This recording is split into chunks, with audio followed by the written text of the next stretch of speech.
आप सभी तमाम प्रबुद्ध दर्शकों का ज्योतिष के इस मंच पर मैं पंडित आशीष वत्स बहुत बहुत स्वागत व अभिनंदन करता हूं।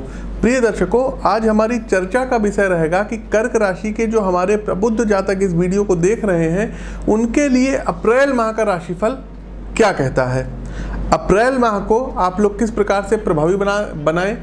आपके जीवन के विभिन्न आयाम, चाहे वो करियर हो, चाहे वो बिजनेस हो, चाहे वो फाइनेंस राशिफल हो, चाहे वो लव राशिफल हो, चाहे वो हेल्थ राशिफल हो, तो इन सभी आयामों में क्या प्रभाव पड़ेगा, इन सभी को कैसे आप अच्छा बनाएं, इन सभी विषय वस्तु पर हम प्रकाश डालेंगे। आगे बढ़ने से पहले आप सभी प्रबुद्ध दर्शकों से विनम्र हाथ जोड़ करके करबद्ध निवेदन है कि इस वीडियो को लाइक कीजिए, कमेंट बॉक्स में जय श्री राम का उद्घोष कीजिए और अधिक से अधिक राम भक्तों के साथ इस वीडियो को शेयर कीजिए और इस परिवार को आगे बढ़ाइए। साथ ही साथ दर्शकों, फेसबुक पेज पर देख रहे हैं तो शेयर तो करिए ही, पेज को फॉलो भी कर लीजिए। यूट्यूब चैनल पर देख रहे हैं तो हमारे इस चैनल को सब्सक्राइब और बेल आइकन दबाइए। प्रिय दर्शकों, अप्रैल माह एक बहुत ही अच्छा माह बीतने वाला है क्योंकि यहाँ पर ही ग्रहों के राजा सूर्यदेव उच्च के होते हैं। साथ ही साथ दर्शकों, चूँकि आप लोग कर्क राशि के हैं तो आपके दशम भाव के अधिपति भी यहाँ पर सूर्यदेव बनते हैं। तो आगे बढ़ते हैं दर्शकों, और पहले हम लोग जान लेते हैं कि अप्रैल माह के प्रमुख व्रत एवं त्यौहार कौन कौन से हैं, उस पर एक दृष्टि डालते हैं, फिर हम राशिफल पर आगे बढ़ते हैं। तो कर्क राशि के जातकों, सबसे पहले 2 अप्रैल शुक्रवार दिन रहेगा और गुड फ्राइडे का त्यौहार रहेगा।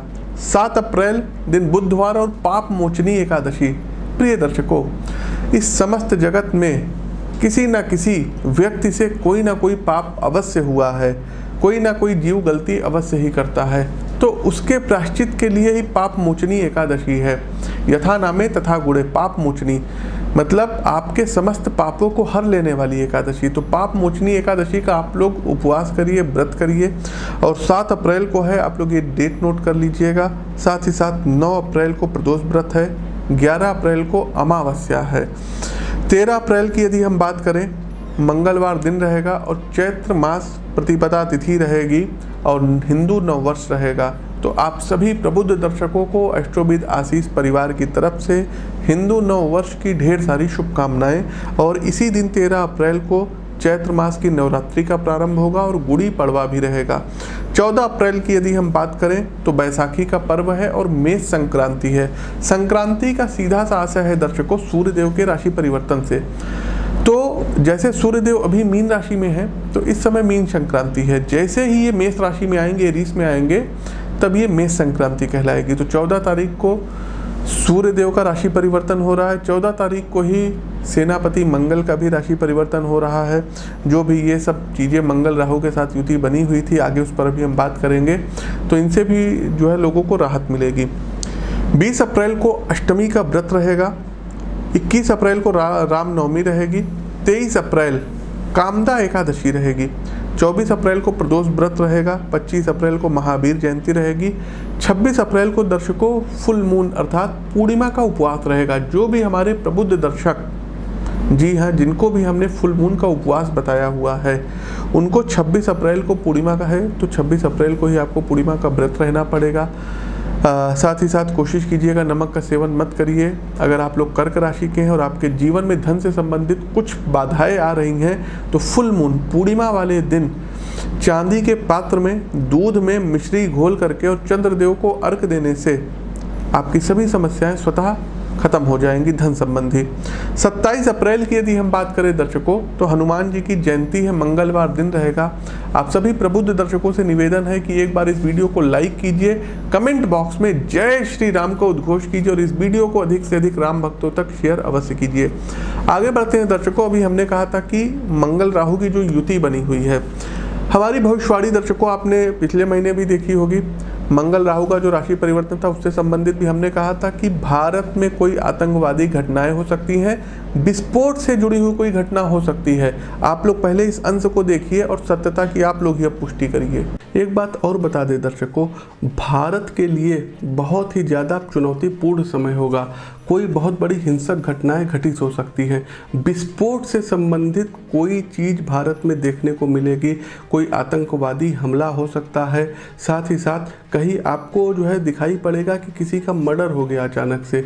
तो इन सब चीज़ों में ज़्यादा मतलब जो है वृद्धि देखने को मिलेगी। दूसरा दर्शकों, मंगल राहु का जब गोचर हुआ था तो हमने कहा था कि भारत में अग्नि जनित कोई घटनाएं घटित होंगी, और कहाँ कहाँ आग लगी है आपको पता ही होगा। उड़ीसा के जंगलों में आग लग गई, यूपी के मिर्जापुर में आग लग गई, रामपुर में आग लगी है, गुजरात की प्लास्टिक की फैक्ट्री में आग लग गई, मुंबई में आग लग गई दर्शकों। साथ ही साथ देहरादून शताब्दी जो जाती थी वो धू धू करके जो है उसमें भी आग लग गई।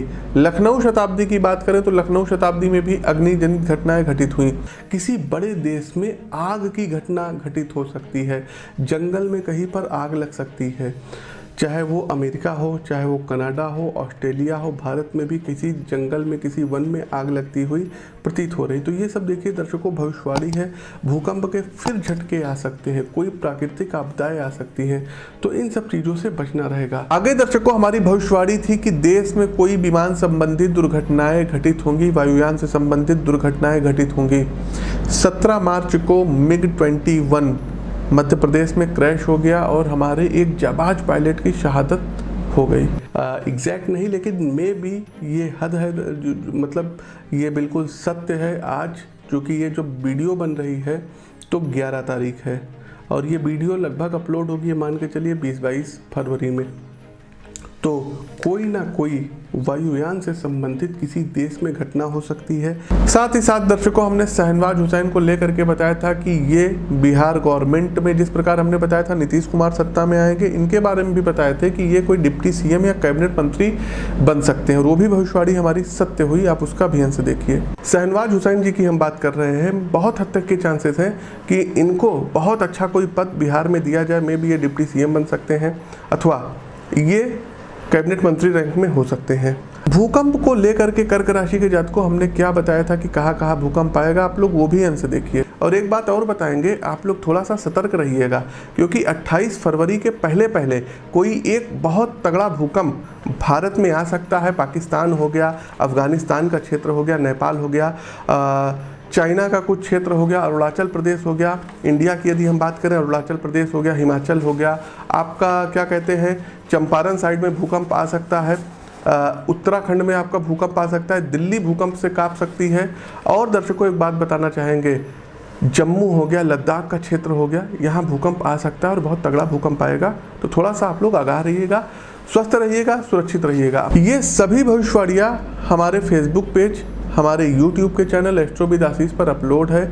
आप लोग जा करके सत्यता की पुष्टि कर सकते हैं, डेट चेक करिए और उसके बाद आप लोग बताइए। तो इन भविष्यवाणियों को देखने के बाद आगे बढ़ते हैं कर्क राशि के जातकों।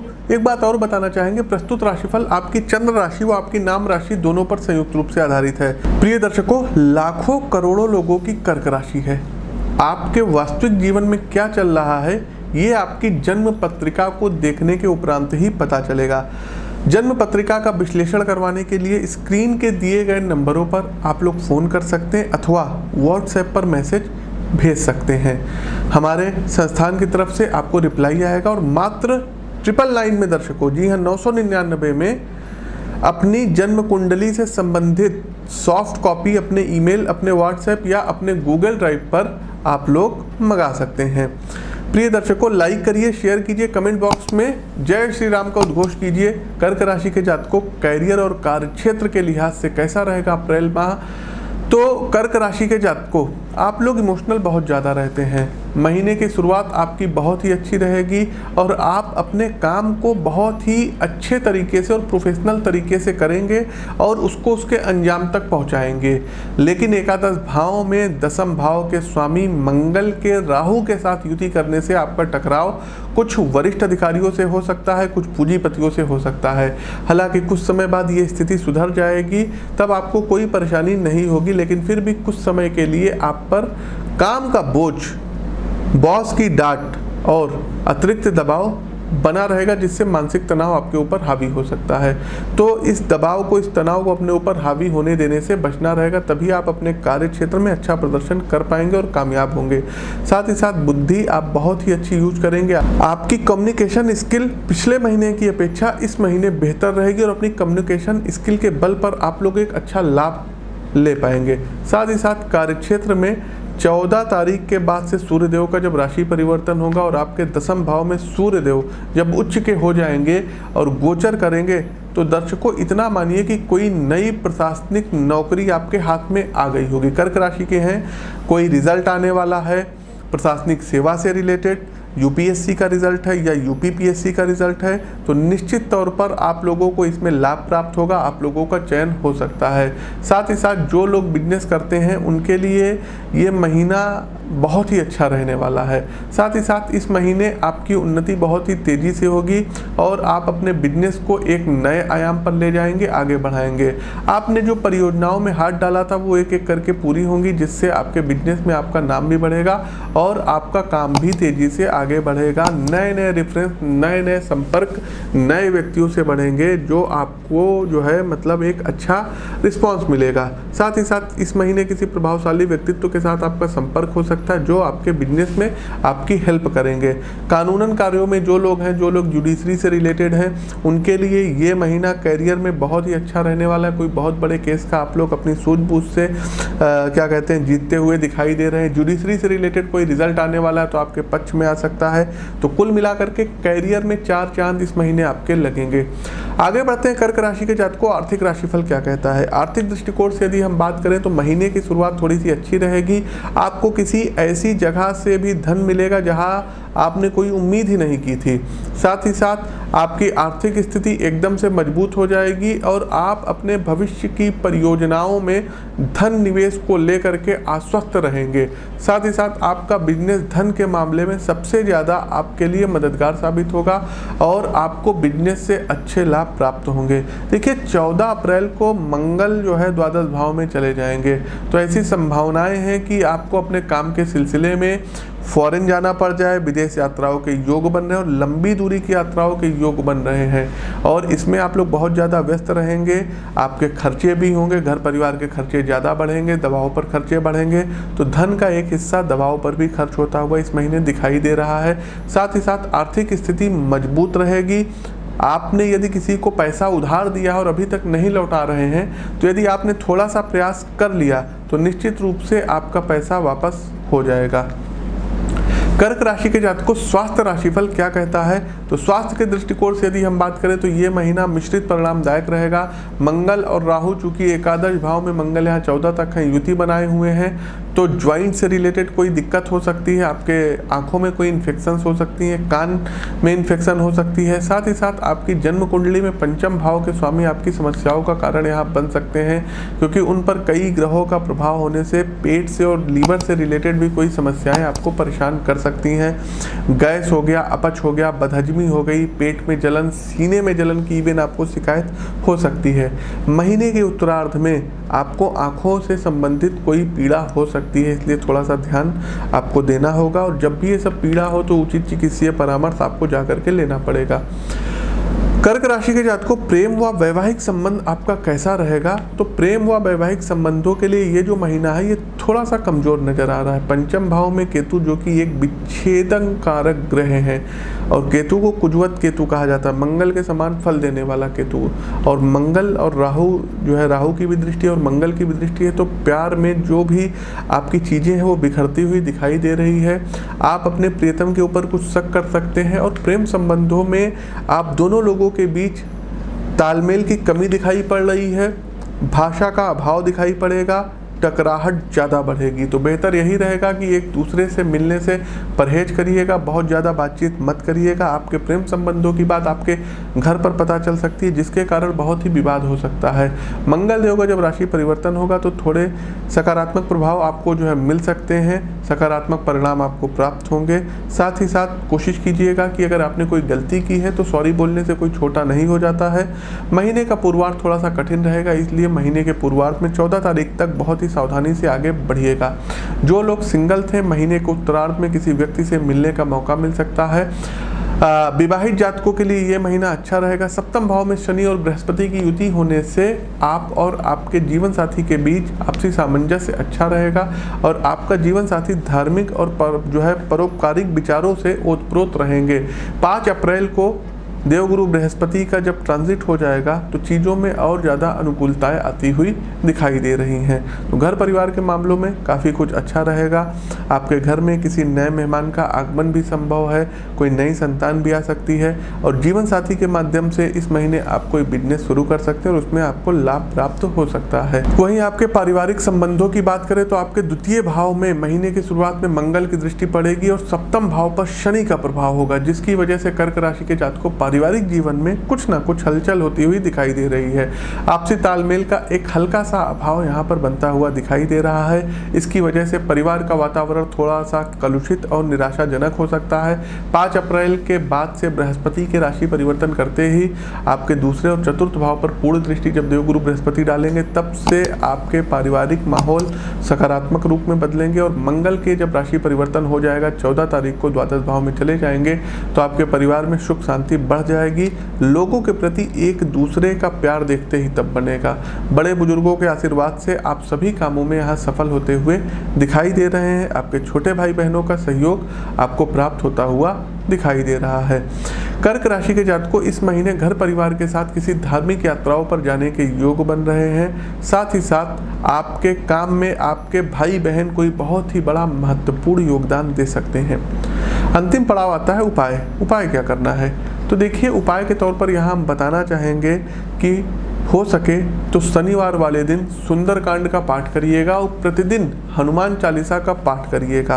यदि आपके ऊपर कोई दुख कोई मुसीबत आ रही तो हनुमान बनबानल स्त्रोत का आप लोग पाठ कर सकते हैं। हनुमत बड़बानल स्त्रोत अपने आप में ही सभी मुसीबतों से बाहर निकालने वाला स्त्रोत है। साथ ही साथ दर्शकों कोशिश कीजिएगा अपनी जन्म कुंडली का विश्लेषण करवा के आप लोग रत्न भी धारण कर सकते हैं। प्रतिदिन भगवान भुवन भास्कर सूर्यदेव को अर्घ्य देना रहेगा और आदित्य हृदय स्त्रोत का पाठ करना रहेगा। सोमवार और शनिवार वाले दिन शिवलिंग पर दूध में काला तिल घोल करके आपको अर्पण करना रहेगा और शमी पत्र से भगवान शिव को प्रसन्न करना रहेगा। शिवलिंग पर शमी पत्र चढ़ाना आपके लिए बहुत ही ज़्यादा लाभदायक रहेगा। बृहस्पतिवार वाले दिन बेसन के लड्डू हो गए या पीले चावल हो गए, इसको बना करके आप गाय को खिला सकते हैं। साथ ही साथ दर्शकों शनिवार के दिन काले तिल का दान करिएगा, आपके लिए बहुत ही अच्छा रहेगा। आगे बढ़ते हैं, इस माह के शुभ दिवस कौन कौन से हैं। तो 6 तारीख, 8 तारीख, 9 तारीख, 13 तारीख, 17 तारीख, 18 तारीख, 23 तारीख, 26 तारीख आपके लिए शुभ रहेगी। वहीं 1, 2, 3, 4, फिर 7, 10, 11, 15, 19, 22, 28 ये तारीख आपके लिए प्रतिकूल रहेंगी। भाग्यशाली रंग की बात करें तो व्हाइट कलर हो गया, क्रीम कलर हो गया, पिंक कलर हो गया, आपके लिए भाग्यशाली रहेगा और भाग्यशाली अंक आपके लिए रहेगा 2 और 4। तो प्रिय दर्शकों, प्रस्तुत राशिफल कैसा लगा कमेंट बॉक्स के माध्यम से अवगत कराइए। नए हैं तो चैनल को सब्सक्राइब करिए, बगल में बना हुआ बेल आइकन प्रेस कीजिए। अपनी वाणी को विराम देते हुए ज्योतिष के इस मंच से मैं पंडित आशीष वत्स आप सभी प्रबुद्ध दर्शकों से विदा लेता हूँ। नमस्कार, जय श्री राम।